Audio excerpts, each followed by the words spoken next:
congratulations. Oh my Yeah. gosh. What a season.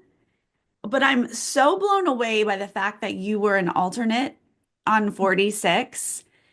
I can't imagine going out there being right there at Fiji and then being sent home. I'd be gutted. How do you feel after all that? Oh my gosh. Well, the whole time I was out there, producers would be like, "How are you feeling?" And I was like, "I feel like the backup quarterback at the Super Bowl." And it is this horrific like push and pull of keep yourself game ready just in case, but like overwhelming odds are you're going home in a week. And it was very, very difficult to balance that. But how I approached the pregame of Survivor 46 was essentially show them why like you should be on this season. And so, you get to talk to producers, you get to do some interviews just in case you do go into play. And I just tried to be as like killer as I could and just get them. I wanted to be like, we effed up. I wanted them to think that when I left. I wanted them to be like, how did we not cast her this season? We have to put her on the next one. And I left Fiji on a high, feeling like I had accomplished that, even though I didn't get to play. Okay, well, obviously, this season was your right timing. Everything Better happens for for a you. reason, right? Like that is Exactly. truly, yeah. You talked about needing to sort of channel patience. Maybe that's not one of your skills in your daily life, but the amount of patience you had with some of those challenges was really incredible. How did you channel that? Yeah, I mean, my husband is the foil to me. He is patient and introverted and like quiet, and I am loud and impatient and just like a busybody. And I just feel like it was so weird because I didn't anticipate doing this going out there, but in those challenges, I just kept like, I was literally picturing him with like a crystal ball at home, watching me do the challenge and like being like, do not rush. Don't like his thing he always says is like, do it right, like slow down, do it right the first time. And I could just like feel him getting mad at me when I was rushing in these challenges. And I would just be like, okay, we need to slow down. I tried it my way. It's dropped 3 times. Let's try it and just really kind of trying to take a step back, take a breath, and harnessing that kind of like, you know, like measure twice, cut once mentality. Well, you did it.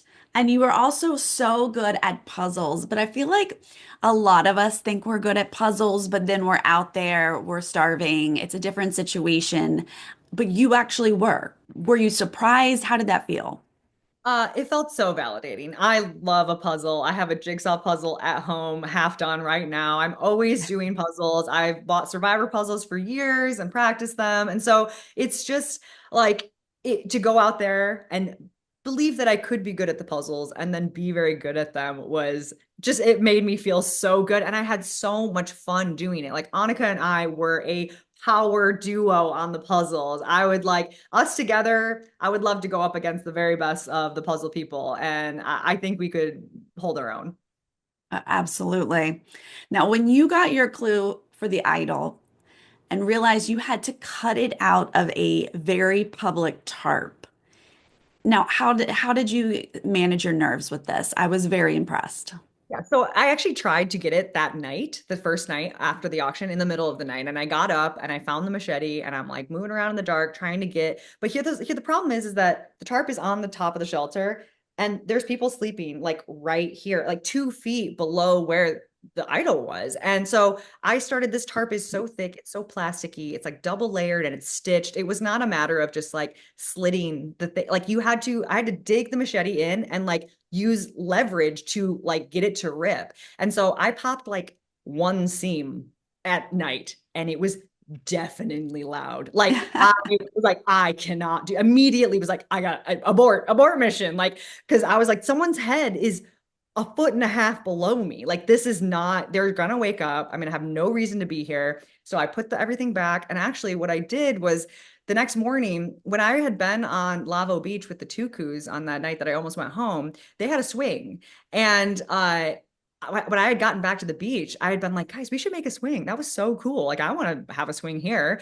And people were like, yeah, it would be cool, but we don't have enough rope. And so when I was sussing out the tarp and trying to find like to look for the idol, I realized that there was all this extra rope on the bottom two eyelets of the tarp. And so I kind of dropped hints that day and was like, uh, I think I found some rope for the swing. We can make it. And it gave me an excuse to be with the machete and at the tarp in the middle of the day in front of everybody. If anyone had said anything or approached me, I could have just flipped the corner down and cut the rope and been like, it's for the swing. And so I think that's why it looks so natural and so comfortable, is because I went in knowing I had an excuse to be there and I had set myself up to not get caught, even if I did get caught.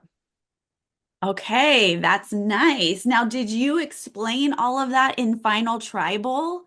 I didn't. I didn't talk about the shot in the dark thing either, because to me, those were just these little micro moments that I didn't feel like were like big moves. It's very hard to see your own game with like clarity when you're out there. It's like those little moments. I feel like if to me, it was like if I were to talk about that at Final Tribal and someone would be like, "Do you think that's a move?" Like, it's so hard to gauge what is worthy of like using this very precious time to convince the jury. And so and there was so much combativeness with Sam, where it didn't feel like there was that many opportunities to bring up these like very micro moments of gameplay. So definitely a blind spot of mine. I think in the future I will, if I ever get to play again, I would be more cognizant of those things being like truly like strategic moves, but I didn't see it at the time. That's fascinating. I mean, playing the shot in the dark as a gauge and ultimately being able to save the idol for the very big flashy move that you used it for was absolute strategic genius. And you just thought, oh, that's just something I did? Yeah, I mean, to me, it was such a defense. I mean, it's not that it's not valid to be defensive, but in the moment, I was so terrified. I was like, I know Gabe's not going home tonight, and I do not want to go to camp having written his name down. I was terrified of him. He's a very intimidating player with a lot of power. And so the initial move for the shot in the dark was like, I don't have to vote for anybody because I don't know who to vote for. And then it was like a follow-up thought of, oh, and then if people freak out, I'll know I have to play my idol. And so it just like I think because I hadn't thought of that with such intentionality ahead of time, I didn't view it as this like really big move. And I hadn't thought about the like long-term consequences of that like using it as a gauge had not been done before, you know? Again, sometimes you're just so in it that you just kind of miss the perspective. So when you saw the edit, is that when you said, oh, wow, look what I did? Yeah, I was like, oh, I knew at the time it was clever, but I just didn't think it was like something that people would like freak out over. So yeah, I mean, that was definitely a moment where I was like, oh, that was like even cooler than I thought it was, you know? Wow. Okay, so you're at Final Tribal. You mentioned you and Sam were kind of going at each other. How were you feeling about how you presented your game? Um, I was feeling good, but I did not anticipate Sam being so like he was throwing out numbers and statistics about his game. And I was very thrown by that. I also remember so distinctly that every time he spoke, he was like twice as loud as me. And I was just like, Rachel, you have to hold your own. And like it was just, he's so good. I mean, he's a reporter, he is a professional, like, like in this environment of this kind of like back and forth. And I'm not like I competed in competitive speech when I was young, but that was very like, you come in prepared, you don't come in to like battle someone. And so it just I was so intimidated. I was so nervous that I lost it at Final Tribal. He did an amazing job and he's a great player. And I really wasn't sure when those votes were being counted. I felt like I might have lost it. Mm. It was very exciting to watch, but we were all very excited that you won. Congratulations again. What, from watching, being a Survivor fan and watching ahead of time, what was the most surprising thing about actually playing the game? I think we say like perception is reality a lot as like, big fans of the game that talk about strategy, but I don't think it cannot be overstated, like, and everything from like, Sam being like, I was just throwing your name out. You weren't actually a threat. But like over time, that builds threat level. Similarly, Andy was clearly doing a lot more than most people were giving him credit for. But I personally did not see that in the game. He was like, when he was sitting there being like, I've pulled the wool over your eyes 3 times, I was like, you have, haven't you? Like it was truly not like your perception of people out there it's an intangible that is almost impossible to convey through the TV. And I think that when you are out there, you all of a sudden realize there's so much nuance to Survivor, and it is just not the game that you think you like. It's just not as easy. Like it's so hard, and it's so much more reading the dynamics, which are nonverbal and not yeah, just not easy to understand from your couch. Playing a game that I mean, wasn't the game you probably envisioned that you were going to play, but you end up taking it all. You are a favorite, absolutely a fan favorite. Can you sum up what this whole experience was for you?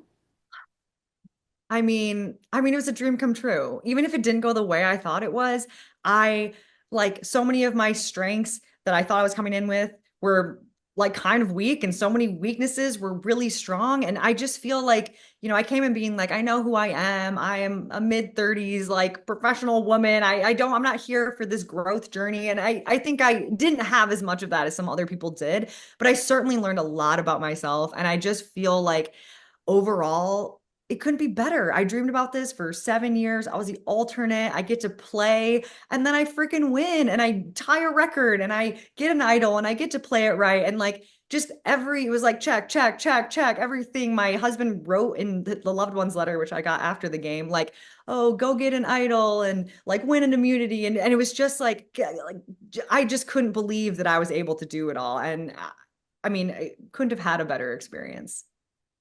Well, good to hear. It was so fun to watch you. I really appreciate your time today as well. So much, Sarah.